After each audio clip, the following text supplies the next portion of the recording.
दोस्तों नमस्कार। आपका स्वागत है द साइंस हब में। दोस्तों आज क्लास 7th में जो साइंस का चैप्टर है वह 15 चैप्टर है, जिसका टॉपिक है प्रकाश यानी कि लाइट। अब बात करें कि प्रकाश होता क्या है। जिस माध्यम से हम किसी भी वस्तु को देख सकें उसे प्रकाश कहते हैं। जैसे हमें किसी भी वस्तु को देखना हो, चाहे किसी वाहन को देखना हो, किसी व्यक्ति को देखना हो, किसी बिल्डिंग को देखना हो, कुछ भी देखना हो, इस वर्ल्ड में कुछ भी आपको देखना हो तो प्रकाश की ज़रूरत पड़ेगी। अगर आप सोचें कि आप अंधेरे कमरे में देख लें तो क्या यह संभव है? आप अंधेरे कमरे में नहीं देख सकते, लेकिन उसी कमरे में अगर आप टॉर्च जलाएं, मोमबत्ती जलाएं या माचिस की तीली जलाएं, कुछ भी ऐसी चीज़ जलाएं जिससे प्रकाश उत्पन्न होगा तो आप लोग देख पाएंगे। तो इसको कहते हैं प्रकाश। यानी कि प्रकाश एक ऐसा माध्यम है जिससे हम वस्तुओं को देख पाते हैं। यानी कि मेरे प्यारे दोस्तों, प्रकाश जीवन में बहुत ज़रूरी है, चाहे वो कैरियर में हो चाहे देखने के लिए हो। अपने आँखों को प्रकाश की ज़रूरत पड़ती है और विभिन्न प्रकार के लेंसेस होते हैं, जैसे अवतल लेंस, उत्तल लेंस। इनका भी बड़ा अहम रोल होता है। आइए दोस्तों, अब शुरू करते हैं अपना चैप्टर प्रकाश। आपने पतली झिर्री वाली पतली झिर्री अथवा छिद्र से सूर्य के प्रकाश के किरण पुंज को कमरे में प्रवेश करते हुए देखा होगा। स्कूटर, कार तथा रेलगाड़ी के इंजनों के अग्रदीपों, हैंडलैम्प से आते प्रकाश के किरण पुंजों को भी आपने अवश्य देखा होगा। यानी कि दोस्तों, जितने भी व्हीकल चलते उनके आगे क्या लाइट लगी होती है। उस लाइट का क्या रोल होती है? वह लाइट फ्रंट या सामने पर पड़ती है जिससे प्रकाश की किरणें निकलती और हम आगे के रास्ते को देख पाते हैं। तो ये जो लाइट लगी होती इसको हम किरण पुंज भी कह सकते या प्रकाश पुंज भी कह सकते हैं। इसी प्रकार टॉर्च से भी प्रकाश के किरण पुंज को देखा जा सकता है। टॉर्च का क्या यूज होता है? नाइट में अगर किसी वस्तु को देखना है या कुछ चेक करना है तो हम टॉर्च का यूज करते हैं। टॉर्च क्या होती है कि वो उससे किरण निकलती हैं जिससे हमें वस्तु दिखाई पड़ती है। संभवतः आप में से कुछ ने लाइट हाउस या विमानपत्तन एयरपोर्ट के टावर की सर्चलाइट के किरण पुंज को देखा होगा। अभी आपको हम चित्र भी दिखाएंगे, 15.1 और 15.2 भी दिखाएंगे। ये अनुभव क्या संकेत देते हैं? देखिए ट्रेन, ये चित्र है 15.1 रेल इंजन का अग्रदीप। अग्रदीप का इन द सेंस ऑफ है इसमें कि जो ट्रेन है इसके आगे देखिए लाइट लगी हुई है। लाइट क्या है? लाइट आगे पड़ रही है, लाइट से हमें रास्ता क्लियर हो रहा है। यानी कि जब प्रकाश पड़ रहा है, प्रकाश है, तो हमारी आंखें हैं जो वह आगे के रास्ते को देख पा रही, जिससे आराम से ट्रेन चलाई जा सकती। क्या एकदम अंधेरा हो जाए तो क्या ट्रेन चलाना संभव है? नहीं संभव है, क्योंकि कोई भी घटना घटित हो सकती है। इसी तरीके का ये देखते हैं आप, बी नंबर चित्र देखिए, लाइट हाउस। लाइट हाउस में क्या प्रकाश पुंज दिख रहा है आपको टॉप पे? इससे प्रकाश की किरणें निकल रही हैं जिससे दूर तक दिखाई पड़ता है कि यहाँ पर कोई चीज़ जल रही है। आपने नाइट में देखा होगा कि वायुयान आसमान में उड़ते तो उनमें रेड लाइट जलती रहती है, तो हमें पता चलता रहता है कि ये कोई चीज़ उड़ रही है। तो ये चीज़ क्लियर होती है कि उसमें प्रकाश अगर ना लगा हो तो क्या हम समझ पाएंगे? नहीं समझ पाएंगे। उसमें प्रकाश पुंज है जिससे ये क्लियर होता है कि ये प्रकाश है और ये कोई ना कोई वाहन में लगा हुआ है। आइए अब स्टार्ट करते हैं। जो हमारा टॉपिक है, प्रकाश सरल रेखा के अनुदिश गमन करता है। यानी कि दोस्तों, जो प्रकाश होता है क्या वो टेढ़ा मेढ़ा चलता है? आप लोग खुद सोचिए, क्या प्रकाश टेढ़ा मेढ़ा चलता है? नहीं दोस्तों, प्रकाश हमेशा सीधी सरल रेखा में ही चलता है।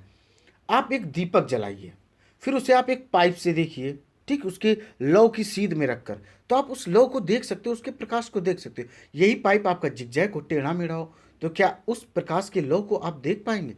नहीं देख पाएंगे। तो इससे ये चीज़ क्लियर होती है, जो प्रकाश होता है वह हमेशा सरल रेखा में ही गमन करता है, यानी कि सरल रेखा में ही चलता है।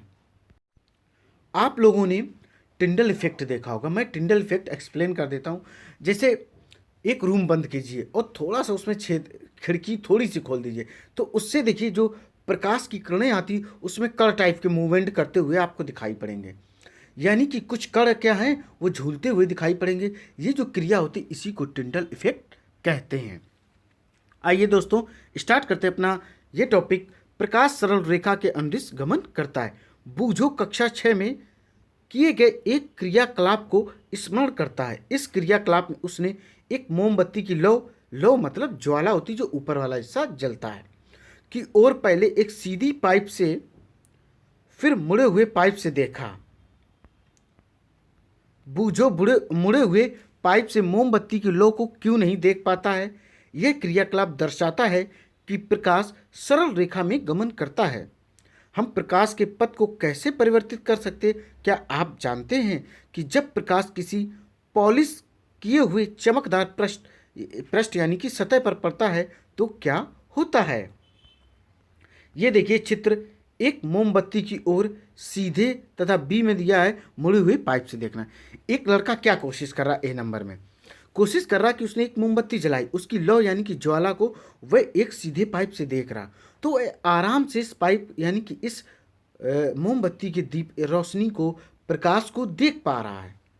अब इसी चित्र बी में देखिए एक लड़का टेढ़े मेढ़े जिगजैग पाइप से देखने का प्रयास कर रहा, तो यह प्रकाश को नहीं देख पाएगा। तो इससे यह बात सिद्ध होती है जो प्रकाश होता है वह हमेशा सीधी रेखा में गमन करता है। किसमें गमन करता? सीधी रेखा में गमन करता है। जो अब देखते हैं वह हम लोग देखेंगे प्रकाश का परावर्तन। दोस्तों परावर्तन क्या होता है? परावर्तन का मतलब होता है कि जब प्रकाश की किरणें किसी पर पड़ें तो वह इधर उधर बिखर जाए या वापस आए। इसी को हम क्या कहते हैं? परावर्तन, और इंग्लिश में इसे रिफ्लेक्शन कहते हैं। क्या कहते हैं? इंग्लिश में इसे रिफ्लेक्शन कहते हैं। प्रकाश की दिशा को परिवर्तित करने की एक विधि यह है कि इसे किसी चमकदार पृष्ठ पर डाला जाए। उदाहरण के लिए स्टेनलेस इस्पात की चमकदार प्लेट अथवा इस्पात की चमकदार चम्मच प्रकाश की दिशा को परिवर्तित कर सकती है। जल का पृष्ठ भी दर्पण की भांति कार्य कर सकता है तथा प्रकाश के पथ को बदल सकता है। क्या आपने कभी जल में पेड़ों अथवा इमारतों का परावर्तन देखा है? इस प्रैक्टिकल को आप खुद कर सकते हैं। पानी भरें, उसमें देखिए चेहरा दिखाई पड़ता है। तो जो जल होता वह भी प्रकाश के परावर्तन का कार्य करता है। और जो चमकदार सतह होती हैं, जैसे आप थाली ले लीजिए स्टील की, चेक कर सकते हैं, तो उसमें क्या होता है? उसमें भी प्रकाश का परावर्तन होता है। जल में भी देख सकते हैं, आईने में तो होता ही है। आईना आप सभी लोग जानते हैं, जिस शीशे का आप लोग घर में इस्तेमाल करते हैं, जिसमें आप लोग अपने खूबसूरत चेहरे को देखते हैं, उसमें भी क्या होता है? प्रकाश का परावर्तन होता है। तो अभी आपको हम चित्र दिखाते हैं 15.3। ये देखिए 15.3 में जल में वस्तुओं का परावर्तन। ये देखिए जल है और इसमें क्या है? कुछ पेड़ों की आकृति आपको दिखाई पड़ रही है। तो इससे यह बात सिद्ध होती है, क्लियर होती है, जो जल होता है वह प्रकाश का परावर्तन करता है। परावर्तन शब्द का मतलब क्या होता है? जब हम प्रकाश के पथ में कुछ परिवर्तन कर दें, यानी कि वो वापस होकर कुछ ना कुछ अपने पथ में परिवर्तित हो जाए, तो इसको हम परावर्तन कहते हैं। परावर्तन जो शब्द है वह परावर्तित शब्द से ही बना हुआ है। कोई भी पॉलिश किया हुआ अथवा चमकदार पृष्ठ दर्पण की भांति कार्य करता है। जब प्रकाश किसी दर्पण पर पड़ता है तो क्या होता है? देखिए आप कक्षा 6 में पढ़ चुके, यानी कि क्लास 6 में जो मैंने आपको साइंस पढ़ाई है कि दर्पण अपने ऊपर पड़ने वाले प्रकाश की दिशा को बदल देता है। दर्पण द्वारा प्रकाश की दिशा का यह परिवर्तन प्रकाश का परावर्तन कहलाता है। दर्पण द्वारा प्रकाश की दिशा का यह परिवर्तन प्रकाश का परावर्तन कहलाता है। यानी कि दर्पण पर जब हम प्रकाश की किरणें डालते हैं, जब वो किरणें परिवर्तित हो जाती हैं, अपने पथ को यानी कि अपने रास्ते को परिवर्तित कर देती हैं, तो इसे हम प्रकाश का परावर्तन कहते हैं। क्या आपको वह क्रियाकलाप याद है जिसमें आपने एक टॉर्च के प्रकाश को दर्पण द्वारा परिवर्तित किया था? देखिए आपको एक दिखाते हैं। पहली को पंचतंत्र की शेर तथा खरगोश की कहानी याद आ रही, जिसमें खरगोश ने शेर को पानी में उसका परिवर्तन दिखाकर मूर्ख बनाया था। देखिए एक खरगोश है और यह शेर है, अपना प्रतिबिंब देख रहा है और प्रतिबिंब देख रहा और भ्रमित भी हो रहा है। अब देखिए क्रियाकलाप 15.1। अब हमें कौन सा क्रियाकलाप देखना? 15.1 एक टॉर्च लीजिए, इसके कांच को चित्र 15.15 में दर्शाए अनुसार काले रंग के चार्ट पेपर के टुकड़े से ढकिए, जिसमें 3 पतली झिर्रियां यानी कि जिनको स्लिट कहते हैं बनी हो। लकड़ी के किसी चिकने बोर्ड पर एक अन्य चार्ट पेपर की एक शीट फैलाइए। चार्ट पेपर पर समतल दर्पण की एक पट्टी ऊर्ध्वाधर स्थिति में रखिए, जैसा कि चित्र 15.15 में दिखाया गया है। कौन सा चित्र है? 15.15 में 15.5 में दिखाया गया। अब टॉर्च की झिर्रियों से निकलने वाले प्रकाश किरणपुंज को दर्पण पर डालिए। टॉर्च को इस प्रकार समायोजित कीजिए कि इसका प्रकाश बोर्ड पर लगे चार्ट पेपर के अंदिश दिखाई दे।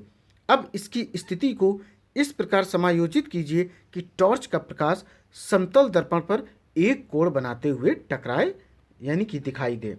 देखिए चित्र 15.5 एक समतल दर्पण से प्रकाश का परावर्तन। देखिए किस तरीके से हमने एक समतल आपका जो दर्पण है, प्लेन है, मिरर, उसको रखा और उस पर प्रकाश डाला।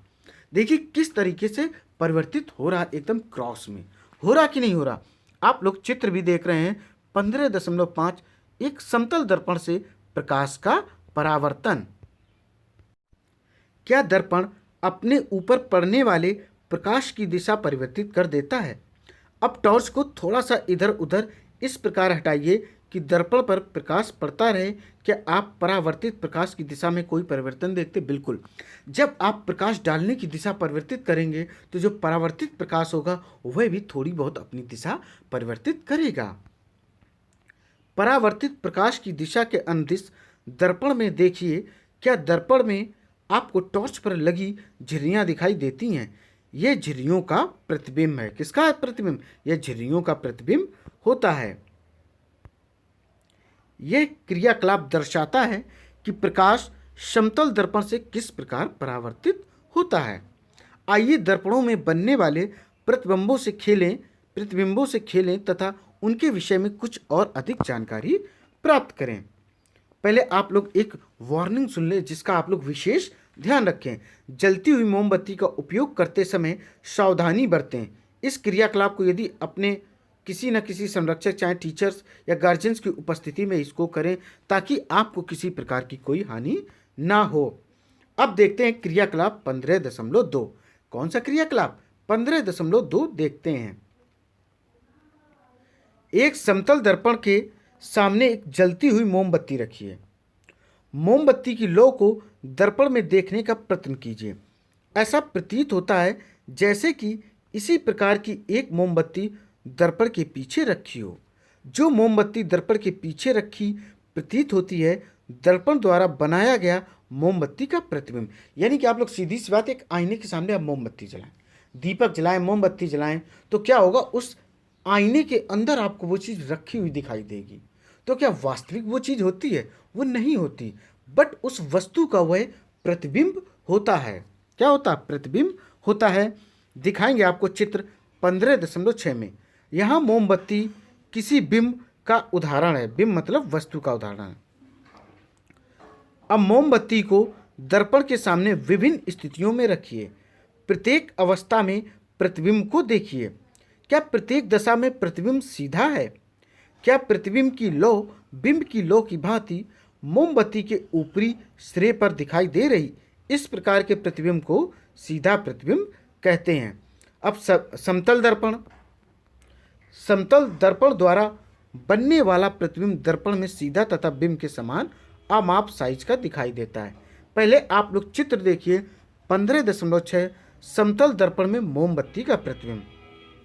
क्या आप लोग देख रहे हैं कि एक हमने मोमबत्ती जलाई आईने के सामने यानी शीशे के सामने, जैसी इधर जलाई सेम वैसी उधर दिखाई पड़ रही है। तो इससे क्या है? जो आईने के अंदर है, शीशे के अंदर है, वह एक प्रतिबिंब है। क्या है? प्रतिबिंब है। ओरिजिनल वह नहीं। ओरिजिनल आपकी मोमबत्ती बाहर जल रही है। अब दर्पण के पीछे एक पर्दा ऊर्ध्वाधर रखिए। पर्दे पर मोमबत्ती का प्रतिबिंब प्राप्त करने का प्रयत्न कीजिए, यानी कि कोशिश कीजिए। क्या आप पर्दे पर प्रतिबिंब प्राप्त कर पाते हैं? अब पर्दे को दर्पण के सामने रखिए। क्या अब आप पर्दे पर प्रतिबिंब प्राप्त कर पाते हैं? आप देखेंगे किसी भी स्थिति में मोमबत्ती का प्रतिबिंब पर्दे पर प्राप्त नहीं किया जा सकता। यानी अगर मोमबत्ती के सामने आईना नहीं है तो किसी भी प्रकार का आप प्रतिबिंब नहीं देख पाएंगे। आप दीवार के बगल में मोमबत्ती जलाएं तो क्या उस दीवार में आपको मोमबत्ती दिखाई पड़ेगी? नहीं दिखाई पड़ेगी, क्योंकि आईने में दिखाई पड़ेगी, स्टेनलेस स्टील में दिखाई पड़ेगी, वाटर में प्रतिबिंब बनते तो उसमें ये दिखाई पड़ेंगे। दर्पण से प्रतिबिंब की दूरी कितनी है? आइए एक और क्रियाकलाप करते हैं। अब देखते हैं क्रियाकलाप 15.3। शतरंज का एक बोर्ड, जिसको इंग्लिश में चेस बोर्ड कहते हैं। लीजिए, यदि चेस बोर्ड उपलब्ध ना हो तो एक चार्ट पेपर पर समान साइज के 64 वर्ग बनाइए। क्या बनाइए? 64 स्क्वायर बनाने हैं। पेपर के मध्य में एक मोटी रेखा खींचिए। इस रेखा पर एक समतल दर्पण को ऊर्ध्वाधर रखिए। दर्पण के सामने तीसरे वर्ग की सीमा पर कोई छोटी वस्तु जैसे पेंसिल, शार्पनर रखिए, जैसा कि चित्र 15.7 में मैं अभी आपको दिखाऊंगा। दर्पण में इसके प्रतिबिंब की स्थिति नोट कीजिए। अब वस्तु को चौथे वर्ग की सीमा पर रखिए। फिर से दर्पण में प्रतिबिंब की स्थिति नोट कीजिए। क्या आप दर्पण से प्रतिबिंब की दूरी तथा दर्पण के सामने रखे बिंब को दूरी में कोई संबंध पाते हैं? पहले आप लोग चित्र देखिए 15.7, समतल दर्पण में प्रतिबिंब की स्थिति निर्धारण करना। अब देखिए, क्या हमने एक वस्तु रखी, क्या उसमें और आईने में क्या कुछ दूरी है, कितना क्या गैप है, वो चीज़ आपको समझनी है। आप देखेंगे कि प्रतिबिंब दर्पण से उसके पीछे उतनी दूरी पर होता है जितनी कि दर्पण से बिंब की दूरी होती है। अब इसकी पुष्टि चार्ट पेपर यानी कि चेस बोर्ड पर बिंब को किसी भी स्थान पर रखकर आप कर सकते हैं। अब देखते हैं दोस्तों, दक्षिण या वाम। क्या देखना है? दक्षिण या वाम। जब आप समतल दर्पण में अपना प्रतिबिंब देखते हैं तो क्या यह ठीक आपके जैसा दिखाई देता है? क्या कभी आपने ध्यान दिया है कि आप तथा दर्पण में आपके प्रतिबिंब में एक रोचक अंतर है? आइए इसे हम लोग पता करते हैं। ये देखिए, चित्र दिया गया 15.8। प्रतिबिंब में दक्षिण हाथ वाम प्रतीत होता है। ये देखिए किस तरीके से दक्षिण हाथ कैसा प्रतीत होता है? वाम प्रतीत होता है, यानी कि अपोजिट दिखाई पड़ता है। Left to right, right to left, दाएं का बाएं, बाएं का दाएं आईने में दिखाई पड़ता है। एक समतल दर्पण के सामने खड़े होकर अपने प्रतिबिंब को देखिए। अपने दक्षिण यानी कि दाहिने हाथ को ऊपर उठाइए। आपका प्रतिबिंब अपना कौन सा हाथ ऊपर उठाता है, ये चित्र मैंने आपको 15.8 में दिखाया। अपने वाम यानी कि बाएं कान को स्पर्श कीजिए, यानी कि टच करना है। आपके प्रतिबिंब में हाथ आपके किस कान को स्पर्श करता है, ध्यानपूर्वक देखिए। आप देखेंगे कि प्रतिबिंब में दक्षिण वाम दिखाई पड़ता है तथा वाम दक्षिण दिखाई पड़ता है, यानी कि left to right, right to left दिखाई पड़ता है। आपको दायां का बायां दिखाई पड़ेगा और बायां का दायां दिखाई पड़ेगा। अब देखिए, ध्यान दीजिए कि केवल पार्श्व में ही यह अदला बदली हुई है। प्रतिबिंब उल्टा ऊपर का भाग नहीं दिखाई देता, यानी कि साइड बदल सकती है, लेकिन ऐसा नहीं कि सिर का पैर दिखाई पड़ने लगे। ऐसा उल्टा प्रतिबिंब नहीं बनता है। अब एक कागज के टुकड़े पर अपना नाम लिखिए तथा इसे समतल दर्पण के सामने पकड़ कर रखिए। यह दर्पण में कैसा दिखाई देता है? क्या अब आप समझ सकते हैं कि रोगी वाहनों का मतलब एम्बुलेंस, रोगी वाहनों पर शब्द एम्बुलेंस को चित्र 15.9 की भांति क्यों लिखा जाता है? जब रोगी वाहन के आगे जाने वाले वाहनों के चालक अपने पश्च दर्पण द्वारा पीछे का दृश्य देखने की कोशिश करते हैं, यानी कि जो साइड मिरर होता है किसी भी वाहन में, उससे वह पीछे देखने की कोशिश करते हैं, तो वे रोगी वाहन पर लिखे एम्बुलेंस को स्पष्ट पढ़ सकते हैं और उसे आगे जाने के लिए रास्ता दे देते हैं। हम में से प्रत्येक का यह कर्तव्य है कि रोगी वाहन का रास्ता रोके बिना उसे आगे जाने दें। आपने देखा होगा कि स्कूटर या कार के पार्श्व दर्पण में सभी वस्तुओं के प्रतिबिंब स्वयं वस्तुओं से छोटे दिखाई देते हैं। क्या आपने कभी सोचा है ऐसा क्यों होता है? पहले आप देखिए एम्बुलेंस किस तरीके से लिखा होता है, बट जब ये एम्बुलेंस किसी भी वाहन के पीछे होती है, किसी व्हीकल्स के पीछे होती है, तो आगे वाला जो वाहन होता है उसमें जो साइड मिरर होता है उससे वह देख लेता है कि पीछे एम्बुलेंस आ रही है। वह जब साइड मिरर से देख लेता एम्बुलेंस आ रही तो वह कर्तव्य निष्ठा का पालन करते हुए दिखाते हुए वह एम्बुलेंस को जाने का रास्ता दे देता है, जिससे जो व्यक्ति है उसकी जान बच जाती है। अब देखते हैं गोली दर्पणों से खेल। पहली तथा बूझो सायकाल भोजन के लिए प्रतीक्षा कर रहे थे। बूझो ने स्टेनलेस इस्पात की एक प्लेट उठाई और उसमें अपना प्रतिबिंब देखा। स्टेनलेस प्लेट का मतलब है मेरे दोस्तों थाली। थाली प्लेट से, थाली प्लेट कैसी होती, किससे बनी होती? वह स्टेनलेस स्टील की बनी होती। नहीं आप थाली लाइए, प्लेट लाइए, उसमें आप अपना चेहरा देख सकते हैं, सभी लोग देख सकते हैं।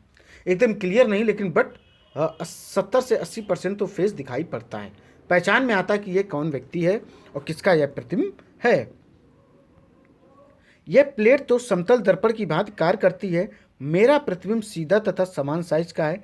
पहली ने अपना प्रतिबिंब इस्पात की चम्मच के बाहरी अर्थात पीछे वाले पृष्ठ का उपयोग करके देखा। पहली ने कहा, बूझो इधर देखो, मैं भी अपना सीधा प्रतिबिंब देख सकती हूँ, यद्यपि यह साइज में छोटा है। यह चम्मच भी एक प्रकार के दर्पण की भांति कार्य करती है। आप भी चम्मच या कोई भी वक्रित चमकदार पृष्ठ का उपयोग अपना प्रतिबिंब देखने के लिए कर सकते हैं। अब देखते हैं हम लोग क्रियाकलाप 15.5। स्टेनलेस इस्पात की एक चम्मच लीजिए। चम्मच के बाहरी पृष्ठ को अपने चेहरे के पास लाइए तथा इसमें देखिए क्या आप इसमें अपना प्रतिबिंब देख पाते हैं। अभी आपको चित्र हम दिखाएंगे 15.10। आपने जैसा प्रतिबिंब समतल दर्पण में देखा था, क्या यह प्रतिबिंब उससे भिन्न है? क्या यह प्रतिबिंब सीधा है? क्या इसका साइज बिंब के साइज के समान है अथवा छोटा या बड़ा है? देखिए चित्र 15.10 चम्मच के बाहरी पृष्ठ द्वारा अपना प्रतिबिंब। ये देखिए प्रतिबिंब कैसा छोटा बन रहा है, क्योंकि जो चम्मच होती है वो अपने चेहरे के बराबर तो होती नहीं, बट लेकिन उस चम्मच के जो पीछे वाला हिस्सा होता है, जो उभरा हिस्सा होता है, उसमें हम अपना चेहरा देख पाते हैं, उसमें अपना प्रतिबिंब बनता है। देखिए अब चम्मच के भीतरी पृष्ठ का उपयोग करके अपना प्रतिबिंब देखिए। हो सकता है इस बार आपको अपना प्रतिबिंब सीधा तथा बड़ा दिखाई दे। यदि आप अपने चेहरे से चम्मच की दूरी बढ़ाएं तो संभव है कि आपका अपना प्रतिबिंब उल्टा दिखाई दे, जैसा कि चित्र 15.11 में दिखाया गया। अपने चेहरे के स्थान पर आप अपने पेन अथवा पेंसिल के प्रतिबिंब की भी तुलना कर सकते हैं। ये देखिए 15.11 में चम्मच के भीतरी पृष्ठ द्वारा बना प्रतिबिंब उल्टा दिखाई पड़ रहा है। थोड़ा सा दूर गए तो प्रतिबिंब कैसा दिखाई पड़ रहा? थोड़ा सा उल्टा दिखाई पड़ रहा है। चम्मच का वक्रित चमकदार पृष्ठ एक दर्पण की भांति कार्य करता है। गोली दर्पण वक्रित दर्पण का सबसे अधिक सामान्य उदाहरण है। यदि किसी गोली दर्पण का परावर्तक पृष्ठ अवतल है तो इसे अवतल दर्पण कहते हैं। क्या कहते हैं? यानी कि किसी गोली दर्पण का परावर्तक पृष्ठ कैसा है? अवतल है, तो उसे हम अवतल दर्पण कहते हैं। यदि परावर्तक पृष्ठ उत्तल है तो इसे उत्तल दर्पण कहते हैं, जैसा कि चित्र में 15.12 में अभी आपको मैं दिखाऊंगा। चम्मच का भीतरी पृष्ठ अवतल दर्पण की भांति कार्य करता है, जबकि इसका बाहरी पृष्ठ उत्तल दर्पण की भांति करता है। ये देखिए चित्र 15.12 में अवतल तथा उत्तल दर्पण। अब इसमें आप लोग देख सकते हैं जो ए नंबर है, ए नंबर में क्या है? अवतल है, जिसका जो हिस्सा हो पीछे वाला वो उभरा हुआ होना चाहिए। कैसा होना चाहिए? उभरा हुआ होना चाहिए। वह होता आपका अवतल। कैसा होता? वह होता है अवतल दर्पण। अगर उसका हिस्सा अंदर धंसा हुआ है तो वह हो जाएगा मेरे दोस्तों उत्तल दर्पण। देखिए जैसा कि आप लोग चित्र में देख पा रहे हैं। आगे देखिए, अवतल तथा उत्तल दर्पणों को गोली दर्पण क्यों कहते हैं? रबड़ की एक गेंद लीजिए तथा इसके एक भाग को चाकू अथवा आरी से काटिए, जैसा कि चित्र में अभी आपको मैं दिखाता हूं। सावधान, गेंद काटने के लिए किसी अपने से बड़े व्यक्ति की सहायता जरूर लें। ऐसा ना करिए गेंद काटते हुए आप अपनी उंगली भी काट लें। ये देखिए चित्र 15.13। कौन सा चित्र है? 15.13 में गोली दर्पण गोले का एक भाग। ये देखिए कटा हुआ हिस्सा देख रहे हैं तो उत्तल दर्पण क्या है? उभरा हुआ है। आप लोग देख रहे हैं कि नहीं देख रहे हैं? और अवतल, अवतल कैसा है? ये अंदर वाला हिस्सा आपको दिखाई पड़ रहा है। दोनों में आप लोग अंतर समझ सकते हैं, और जो पहले चित्र दिखाया था उसको भी आप लोग समझ सकते हैं। अवतल, इस 15.12 में देखिए अवतल तथा उत्तल दर्पण आप लोग देख सकते हैं और समझ सकते हैं। परावर्तक पृष्ठ का अवतल में क्या अंदर होता, और उसमें किसमें, उत्तल में क्या होता, थोड़ा उभरा हुआ होता है। ये परावर्तक पृष्ठ होते हैं दोनों, देख लीजिए। हम जानते हैं कि किसी बिंब का समतल दर्पण द्वारा बना प्रतिबिंब पर्दे पर प्राप्त नहीं किया जा सकता है। आइए देखिए क्या ये अवतल दर्पण द्वारा बने प्रतिबिंबों के लिए भी सही है। पहले आप लोग एक छोटी सी बात समझ लें, वार्निंग है, सावधानी है आपके लिए। क्रियाकलाप 15.6 सूर्य के प्रकाश में किया जाना है। सावधान, कभी भी सूर्य को या इसके प्रतिबिंब को सीधे मत देखिए, क्योंकि इससे आपकी आंख खराब हो सकती। आप सूर्य के प्रतिबिंब को किसी पर्दे या दीवार पर बनाकर देख सकते हैं। एक अवतल दर्पण लेना, कैसा? एक हमें अवतल दर्पण लेना है। इसके परावर्तक पृष्ठ को सूर्य की ओर रख कर पकड़ना है। क्या करना है? इसको हमें पकड़ना है। और फिर इसके बाद क्या करना है? इसके बाद हमको सूर्य की ओर कर पकड़ लिया। दर्पण से परावर्तित प्रकाश को एक कागज की शीट पर प्राप्त करने का प्रयत्न कीजिए। कागज की शीट को तब तक आगे पीछे कीजिए जब तक कि आपको एक तीक्ष्ण स्पष्ट चमकदार बिंदु प्राप्त न हो, जैसा कि चित्र 15.14 में है। दर्पण तथा कागज की शीट को कुछ मिनट के लिए स्थिर रखिए। क्या कागज जलना प्रारंभ कर देता है? ये देखिए चित्र आप लोग देख सकते हैं। 15.14 अवतल दर्पण सूर्य का वास्तविक प्रतिबिंब बनाता है। इस तरीके से आप लोगों ने जरूर कभी ना कभी ट्राई किया होगा, कागज को जलाने की कोशिश की होगी। अगर नहीं की है तो आप लोग इसको कोशिश करें भी ना, क्योंकि यह इससे आग लग जाएगी और इससे कोई दुर्घटना होने की संभावना रहती है।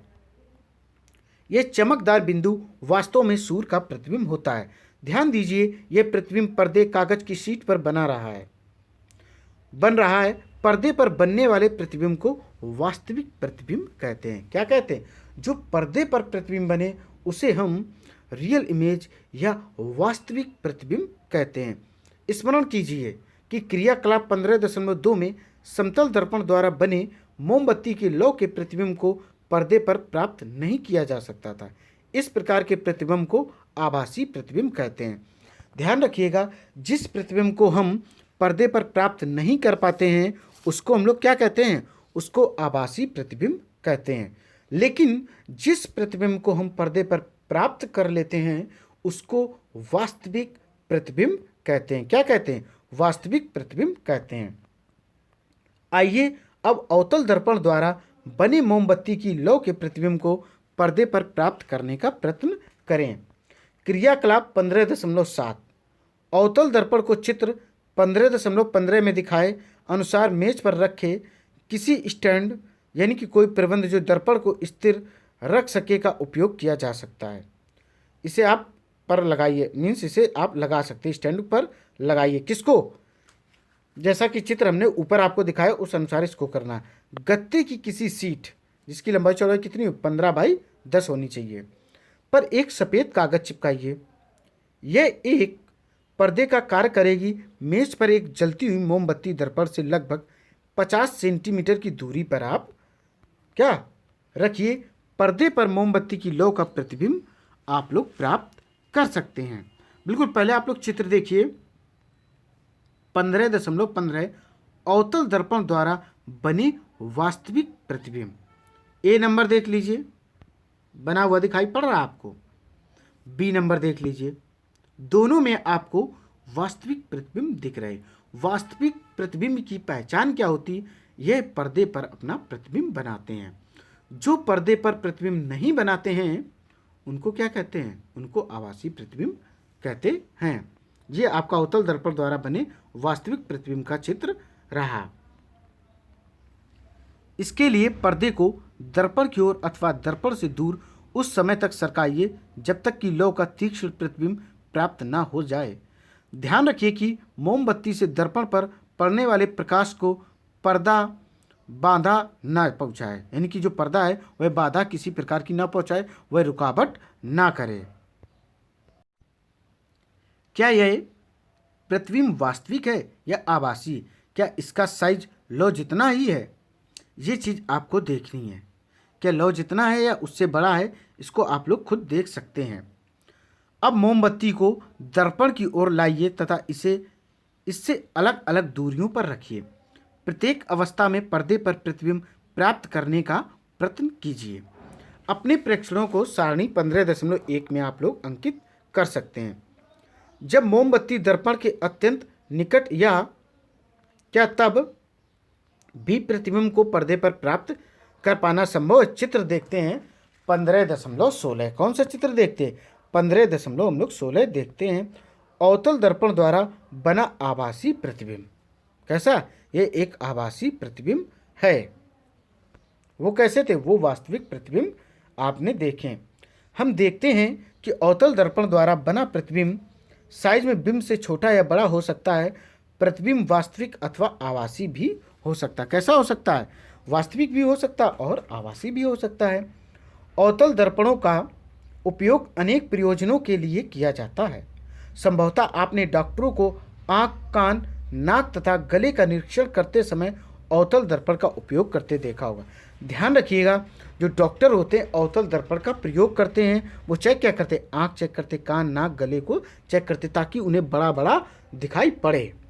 जब भी बड़ा बड़ा देखना हो तो हम अवतल दर्पण का प्रयोग करते हैं। दंत विशेषज्ञों द्वारा अवतल दर्पण का उपयोग दांतों का बड़ा प्रतिबिंब देखने के लिए किया जाता है। अभी आपको हम चित्र दिखाएंगे 15.17। कौन सा? 15.17 में आपको चित्र दिखाता हूं। ये देखिए चित्र 15.17। दंत चिकित्सक मरीज को देखते हुए किस तरीके से एक डॉक्टर अपने लेंस के माध्यम से दांतों में जो प्रॉब्लम है उसको बढ़ा करके देख पा रहा है, ताकि उस दांतों की समस्या को आराम से देख सके और उसके लिए एक मेडिसिन अवेलेबल करा सके। टॉर्च, कारों तथा स्कूटरों के अग्रदीप के परावर्तक पृष्ठ की आकृति भी अवतल होती है। ध्यान रखिएगा, टॉर्च, कारों तथा स्कूटरों के अग्रदीप यानी कि जो हेडलाइट होती है उसकी आकृति कैसी होती है? वह अवतल लेंस होती है। कैसी? अवतल जैसी होती। कैसी होती? अवतल दर्पण जैसी होती। चित्र देखिए 15.18 में। टॉर्च का परावर्तक, ये देखिए टॉर्च रही आपकी। देखिए जो इनकी हेडलाइट दी गई है ये कैसी? अवतल दर्पण की होती है। कैसी होती? अवतल दर्पण की होती है। बूझो ने अपनी नई साइकिल की घंटी के चमकदार पृष्ठ में अपना प्रतिबिंब देखा। उसने देखा कि उसका प्रतिबिंब सीधा तथा साइज में छोटा है। उसे उत्सुकता हुई कि क्या घंटी भी एक प्रकार का गोली दर्पण है? क्या आप पहचान सकते हैं कि यह किस प्रकार का गोली दर्पण है? ध्यान दीजिए, घंटी का परावर्तक पृष्ठ उत्तल है। ये चीज आप लोग सोचिए और बताइए। अब देखते हैं क्रियाकलाप 15.8। क्रियाकलाप 15.7 को अब अवतल दर्पण के स्थान पर उत्तल दर्पण लेकर दोहराइए। चित्र 15.19 अपने प्रेक्षणों को क्रियाकलाप 15.7 की भांति सारणी में भी अंकित करना। ये देखिए 15.19 चित्र आप लोग देख रहे हैं, जिसमें उत्तल दर्पण द्वारा बनाया गया प्रतिबिंब आप लोग देख पा रहे हैं। किसके द्वारा? उत्तल दर्पण द्वारा बनाया गया प्रतिबिंब आप लोग देख पा रहे हैं और समझ पा रहे होंगे प्रतिबिंब वास्तविक प्रतिबिंब से छोटा है कि बड़ा है। ये चीज आप लोग खुद देख रहे होंगे। क्या आप उत्तल दर्पण द्वारा बिंब की किसी भी दूरी के लिए वास्तविक प्रतिबिंब प्राप्त कर पाते हैं? क्या आप बिंब से बड़े साइज का प्रतिबिंब प्राप्त कर सकते हैं? क्या अब आप वाहनों के पार्श्व दर्पणों यानी कि साइड मिरर में उपयोग किए जाने वाले दर्पणों को पहचान सकते? ये होते उत्तल दर्पण। जब भी आपसे बात कही जाए, जितने भी वाहन हैं उनके साइड मिरर होते हैं, उन्हीं में उत्तल लेंस प्रयोग होता है। कौन सा लेंस? उत्तल लेंस प्रयोग होता। उत्तल लेंस में क्या? साइड की चीज छोटी दिखाई पड़ती है और पूरी दिखाई पड़ती है। तभी कोई गाड़ी अपने को पीछे जब ओवरटेक करती तो अपनी गाड़ी हम साइड से कर देते, उस गाड़ी को निकलने का मौका देते हैं। और अगर हेडलाइट की बात की जाए तो उसमें हमेशा अवतल दर्पण का उपयोग किया जाता है। किसका? अवतल दर्पण का उपयोग किया जाता है।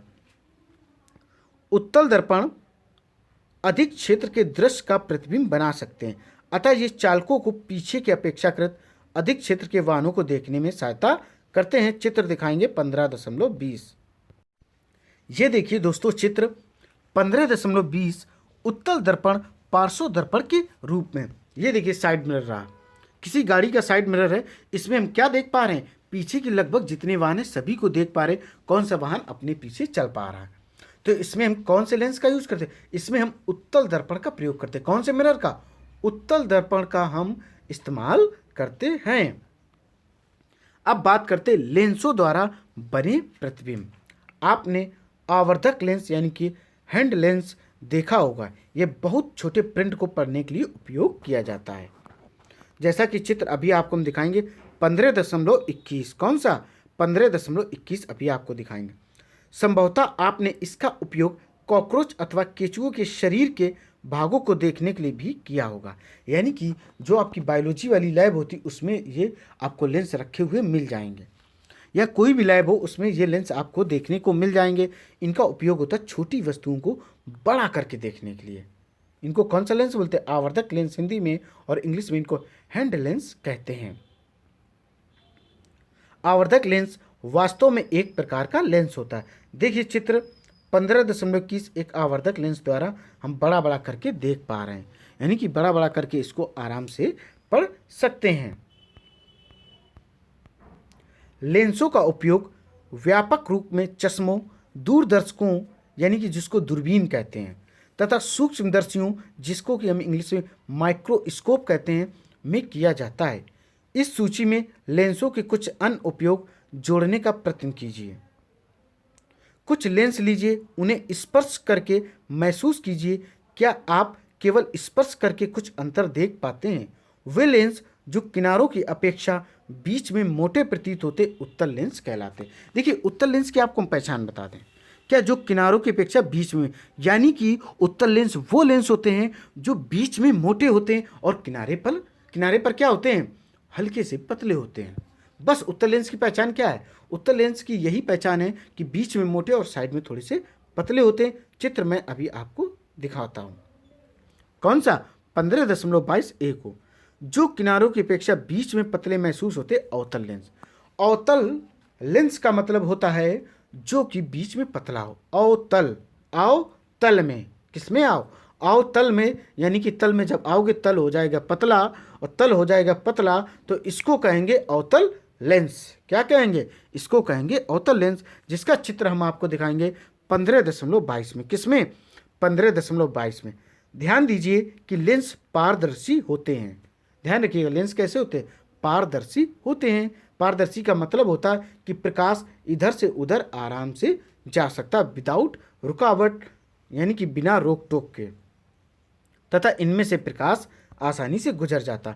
अब चित्र आप लोग देख सकते हैं 15.22 उत्तल लेंस। ए में क्या है? उत्तल लेंस।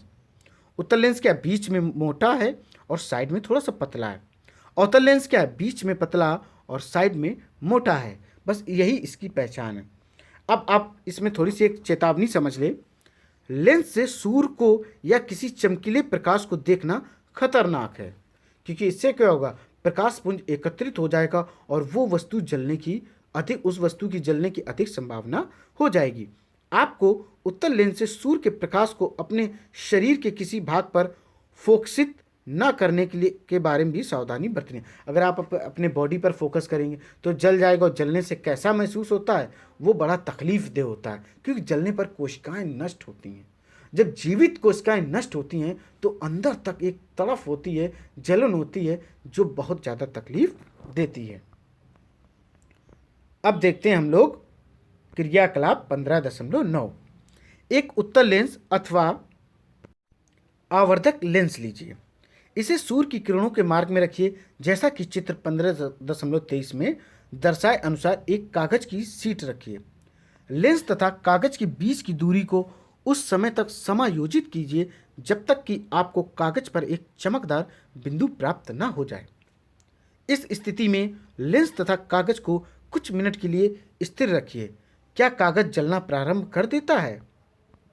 ये देखिए, चित्र आप 15.23 उत्तल लेंस द्वारा सूर्य का वास्तविक प्रतिबिंब। जब आप इस तरीके से करेंगे तो कागज 100% जलेगा, लेकिन थोड़ा सा टाइम लगेगा। इसलिए कहा जाता कि अपने शरीर पर इस तरीके के प्रयोग बिल्कुल ना करें, ये हानिकारक होते हैं।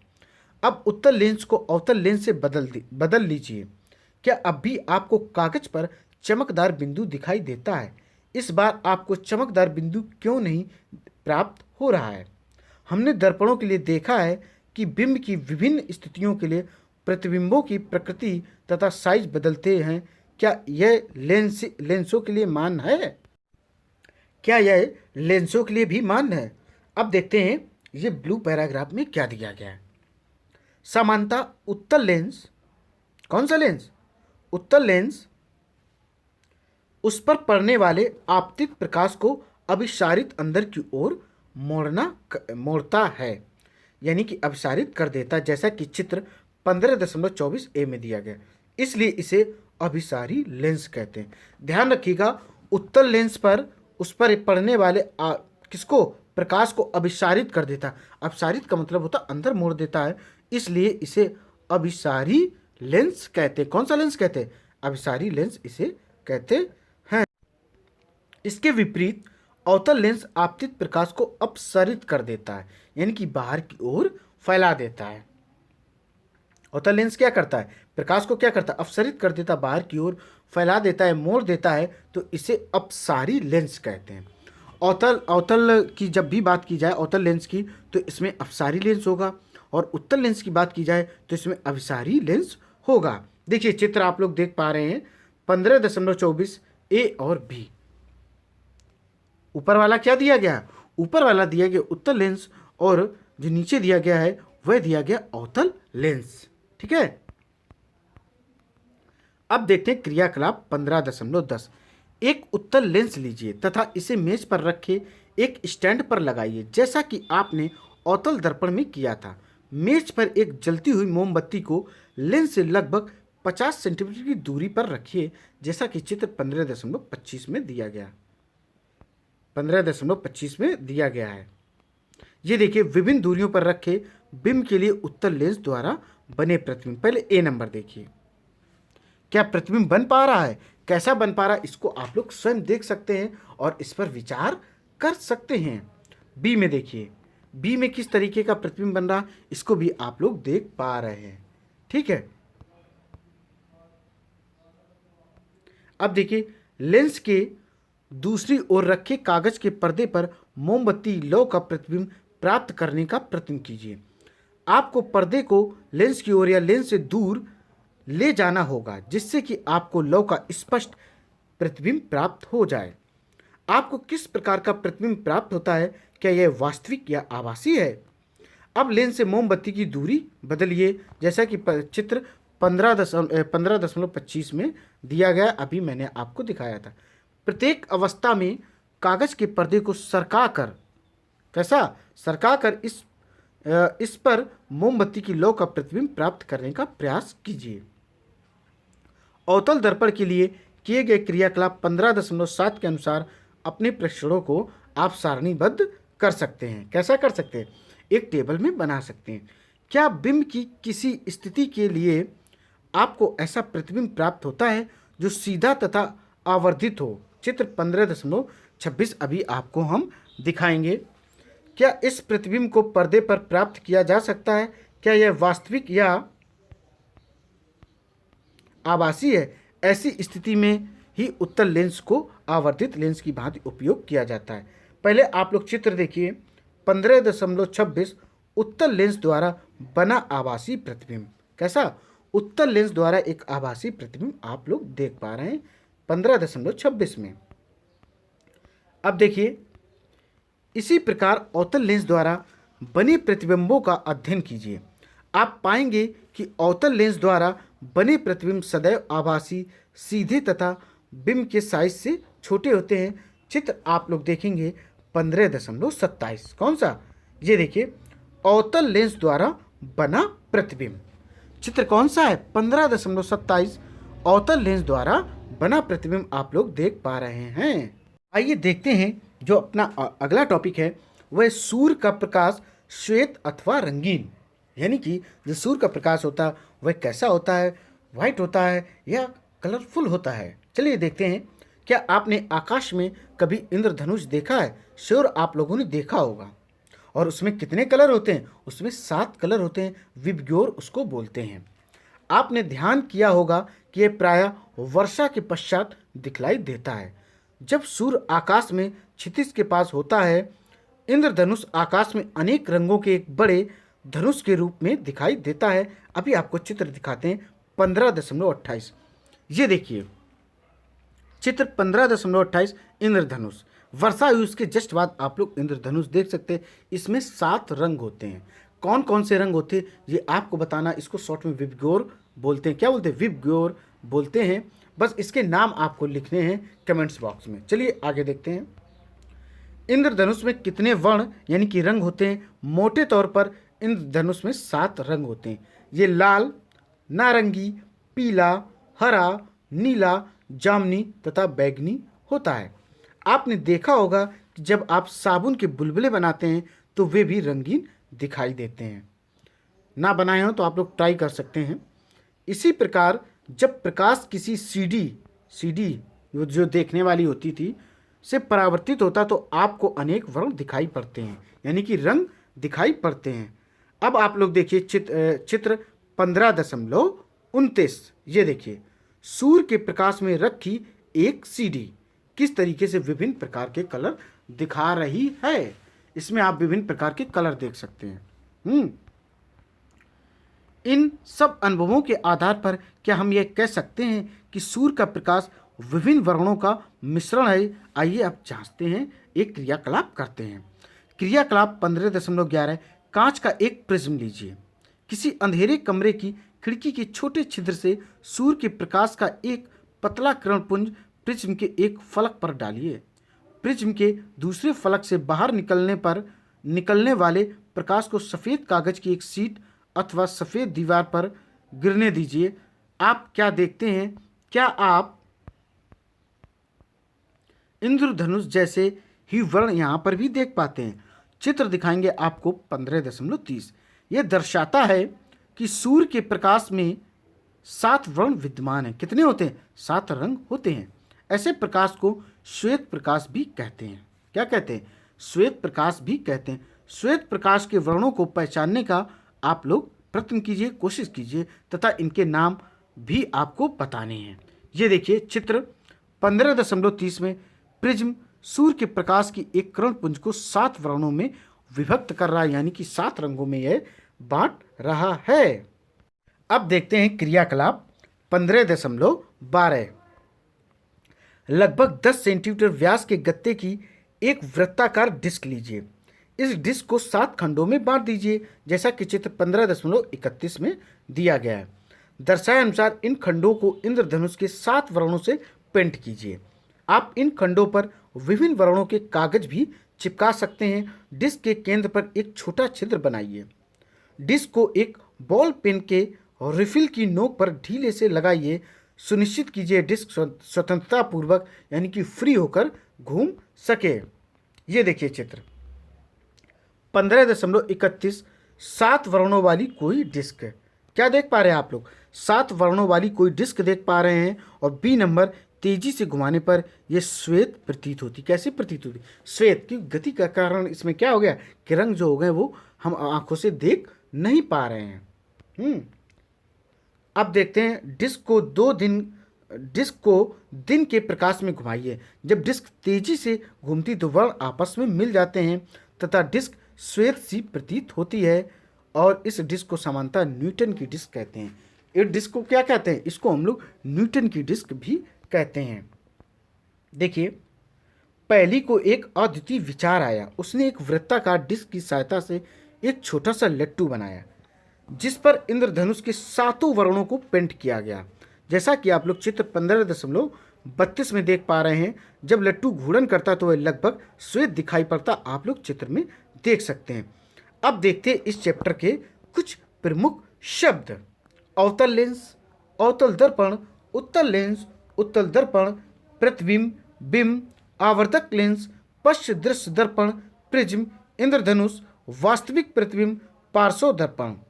गोली दर्पण, आभासी प्रतिबिंब, अभिसरित, अभिसारी लेंस, अपसरित लेंस, अपसरित ओनली, अपसारी लेंस। ये सब चीज़ें हैं। अब बहुत अहम टॉपिक पर आने वाले हैं कि अब तक आप लोगों ने क्या पढ़ा है। प्रकाश सरल रेखा के अंदिश गमन करता है। कोई भी पॉलिश किया हुआ अथवा चमकदार पृष्ठ दर्पण की भांति कार्य करती है।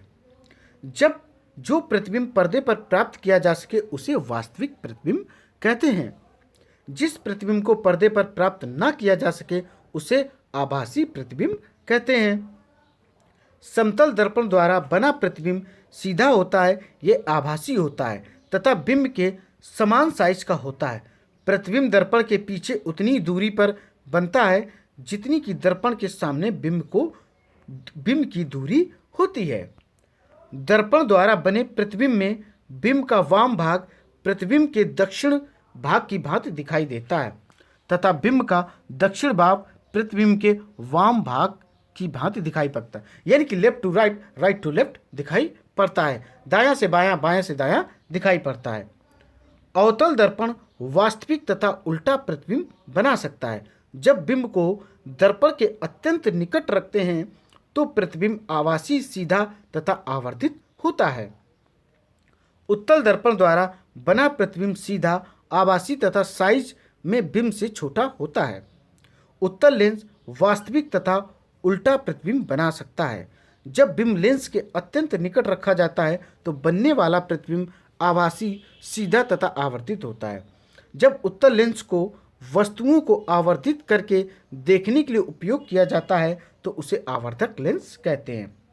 अवतल लेंस सदैव सीधा, आभासी तथा साइज में बिंब से छोटा प्रतिबिंब बनाता है।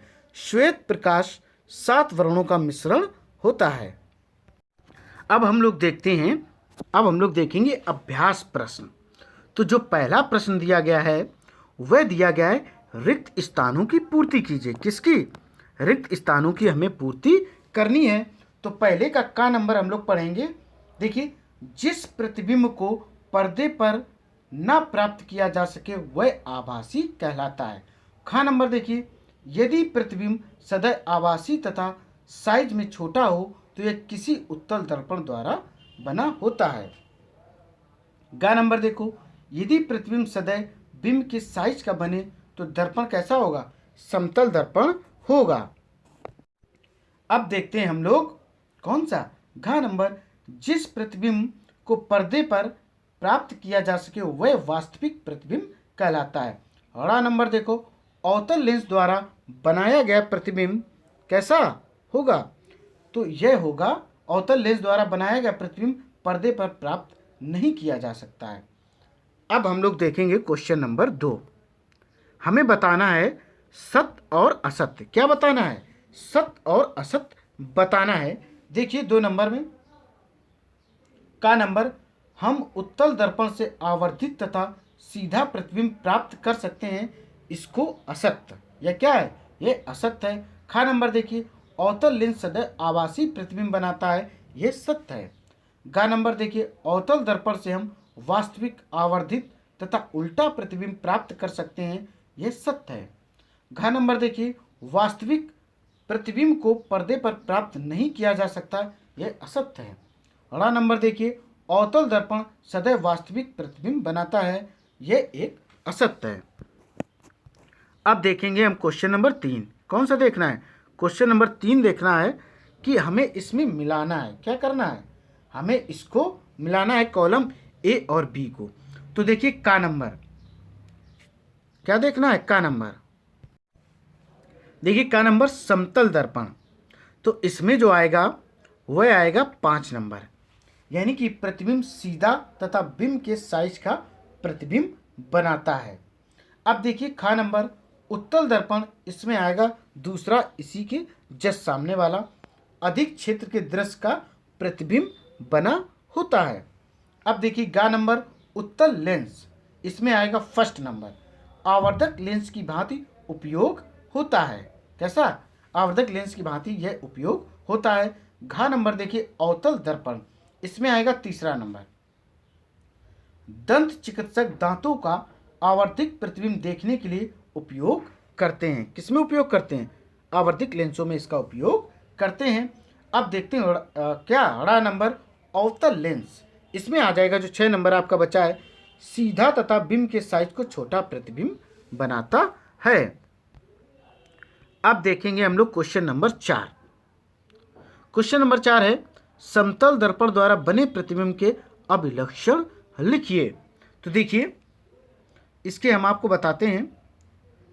ये जो इसमें होगा, जो आपकी छवि होगी, इमेज होगी, वो प्रतिबिंब कैसा होगा, आभासी और सीधा। कैसा, आभासी और सीधा, और बनेगा कहाँ, दर्पण के पीछे। छवि का जो आकार होगा, यानी कि जो इमेज का आकार, प्रतिबिंब का आकार होगा, वह वस्तु के आकार के बराबर होगा, इक्वल होगा। पार्श्व उल्टी प्रतिबिंब कैसा होगा, दाईं ओर दिखाने वाला बाईं ओर की छवि होगी, यानी कि left to right, right to left होगा, दायां को बायां और बायां को दायां दिखाई पड़ेगा। दर्पण के पीछे दर्पण से प्रतिबिंब की दूरी दर्पण के सामने दर्पण से वस्तु की दूरी के बराबर होगी। अब हम लोग क्या देखेंगे, 5 नंबर देखेंगे। अंग्रेजी या अन्य कोई भाषा जिसका आपको ज्ञान है कि वर्णमाला के उन अक्षरों का पता लगाइए जिनके समतल दर्पण में बने प्रतिबिंब बिल्कुल अक्षरों के सदृश लगते। अपने परिणामों की आप लोग विवेचना कर सकते हैं। तो इसमें हम लोग डायरेक्ट इंग्लिश देख सकते हैं। क्या देख सकते हैं, इंग्लिश देख सकते हैं, क्योंकि इंग्लिश सिंपल है। आप किससे ले सकते हो, चाहो तो आप पीछे से शुरुआत कर लो, चाहे आप ए से शुरुआत करो, चाहे आप उधर एक्स से शुरुआत करो। ए से शुरुआत करेंगे तो इसमें ए आएगा, एच आएगा, आई आएगा, M, O, T, U, V, W और एक्स हैं, जो अपने इक्वल मतलब अपने जैसी ही क्या बनाते हैं, अपने जैसा ही प्रतिबिंब बनाते हैं। ये क्या होंगे, अक्षर पार्श्व सम्मित होते हैं। कैसे होते हैं, पार्श्व सम्मित, इनको हम कहते भी हैं। अब देखेंगे क्वेश्चन नंबर 6। आभासी प्रतिबिंब क्या होता है, कोई ऐसी स्थिति बताइए जहां आभासी प्रतिबिंब बनता हो। देखिए प्रतिबिंब जिसे पर्दे पर प्राप्त नहीं किया जा सकता है उसे आभासी प्रतिबिंब कहते हैं। मैंने आपको पहले भी बताया था, वह प्रतिबिंब जो पर्दे पर प्राप्त ना हो उसे हम आभासी प्रतिबिंब कहते हैं, और जो प्रतिबिंब पर्दे पर प्राप्त हो उसे हम वास्तविक प्रतिबिंब कहते हैं। तो जो पर्दे पर प्रतिबिंब प्राप्त नहीं होता उसे हम आभासी प्रतिबिंब कहते हैं। समतल दर्पण द्वारा निर्मित प्रतिबिंब, उत्तल दर्पण और अवतल लेंस आभासी होते हैं। अब देखते हैं क्वेश्चन नंबर 7। इसमें क्या है, हमें अंतर बताना है। उत्तल तथा अवतल लेंसों में 2 अंतर लिखने हैं। लिख लेते हैं, बहुत सिंपल है। देखिए उत्तल लेंस द्वारा जो प्रतिबिंब बनाए जाते हैं वो वस्तु से बड़े भी हो सकते हैं, छोटे भी हो सकते हैं और उनके बराबर भी हो सकते हैं। और अवतल लेंस की एक विशेषता होती है, इसमें जितने प्रतिबिंब बनेंगे वह सारे के सारे हमेशा छोटे बनेंगे। और एक उत्तल लेंस की बात बता दें हम, उत्तल लेंस में वास्तविक और आभासी दोनों प्रतिबिंब, दोनों छवियां बनती हैं, जबकि अवतल लेंस में क्या होता है, सिर्फ और सिर्फ आभासी बनती है। और आभासी में आप देख लो, आभासी जो अवतल लेंस होता है इसका प्रयोग किसमें किया जाता है, अवतल दर्पण का इसका हम प्रयोग किसमें करते, साइड मिरर में करते, जो भी वाहन चलाए जाते हैं। ठीक है, तो ये रहे आपके अंतर। अब देखते हैं क्वेश्चन नंबर 8। अवतल तथा उत्तल दर्पणों का एक एक उपयोग। ये बहुत सिंपल है। पहले आप लोग देख लो उत्तल दर्पण, पहले आप लोग देखो उत्तल दर्पण का उपयोग। देखिए उत्तल दर्पण का उपयोग किस में करते हैं, हम साइड मिरर उसमें करते हैं, पश्च दृश्य दर्पण में किया जाता है। इसमें चालक अपने पीछे के वाहनों को देखने के रूप में करता है। किसमें करता है, अपने पीछे, यानी कि साइड मिरर के रूप में हम उत्तल दर्पण का प्रयोग करते हैं। किसका प्रयोग करते हैं, उत्तल दर्पण का। और अवतल दर्पण का किसमें प्रयोग करते हैं, ये जो दांतों वाला डॉक्टर हो, ठीक है, टॉर्च के प्रतिक्षेपक, सौर भट्टी, और हम किसी भी चीज़ को बड़ा करके देखने के लिए भी हम अवतल दर्पण का प्रयोग करते हैं। तो ये इसके उपयोग रहे, बाकी आप उपयोग और भी जाकर इसमें आप लोग देख सकते हैं। क्वेश्चन नंबर 9 देखिए, किस प्रकार का दर्पण वास्तविक प्रतिबिंब बनाता है। तो यह होता आपका अवतल दर्पण। क्या होता, अवतल दर्पण। अब आप देखते हैं, देखिए 10 नंबर, किस प्रकार का लेंस सदैव आभासी प्रतिबिंब बनाता है। यह होता है अवतल लेंस। कैसा, अवतल लेंस होता है। अब देखिए प्रश्न संख्या 11 से 13 में सही विकल्प का हमें चयन करना है। किसका चयन करना है? तो 11 नंबर देख लो, बिंब से बड़े साइज का आभासी प्रतिबिंब बनाया जा सकता है। इसका जो आंसर होगा दूसरा होगा अवतल दर्पण द्वारा। किसके द्वारा? अवतल दर्पण द्वारा। अब नंबर देखो 12, डेविड अपने प्रतिबिंब को समतल दर्पण में देख रहा है। दर्पण तथा उसके प्रतिबिंब के बीच की दूरी 4 मीटर है। यदि वह दर्पण की ओर 1 मीटर चलता है तो डेविड तथा उसके प्रतिबिंब बीच की दूरी क्या होगी?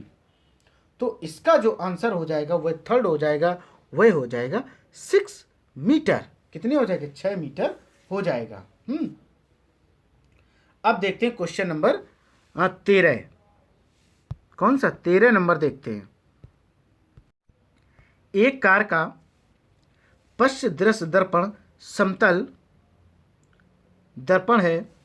ड्राइवर अपनी कार को 2 मीटर प्रति सेकंड की चाल से बैक करते समय पश्च दृश्य दर्पण में अपनी कार के पीछे खड़े पार्क किए हुए किसी ट्रक का प्रतिबिंब देखता है। ड्राइवर को ट्रक का प्रतिबिंब जिस चाल से अपनी ओर आता प्रतीत होगा वह चाल क्या होगी? तो इसका जो आंसर हो जाएगा सेकंड नंबर हो जाएगा 2 मीटर प्रति सेकंड। क्या हो जाएगा? 2 मीटर प्रति सेकंड। जैसा कि 2 मीटर पीछे जाती कार दिखाई, पीछे कार कर रहे हैं तो दर्पण भी 2 मीटर पीछे जाता है, इसलिए प्रतिबिंब क्या होगा?